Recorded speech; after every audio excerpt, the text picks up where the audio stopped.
that this is a deficit mitigation pact. This is something we're obligated to do for this fiscal year because the number has gone over 1%. And so that's what we are focusing on today. We still have the deficit we have for 17, and we still have the projected deficit we have for the next few years, and that's going to take a lot of work.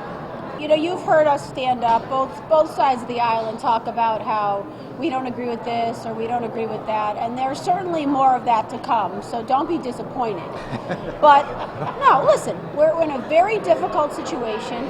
We have different opinions and thoughts on how to handle it, and I'm sure there will be more disagreement to come, but I certainly hope that there are more days like today. Is this perfect? No, but I think as far as today's deficit goes, it was a pretty darn good negotiation and agreement. And you know the Speaker and I have different definitions of what a negotiation is.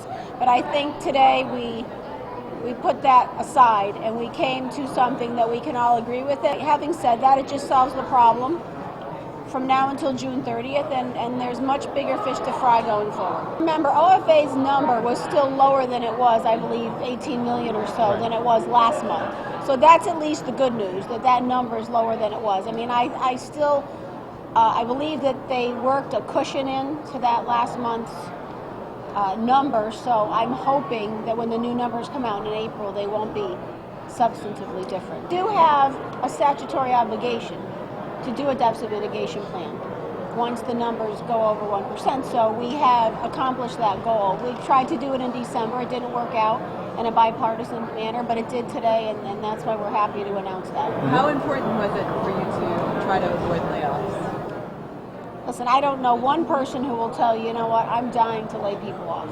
So I think that that's the bottom of everybody's list.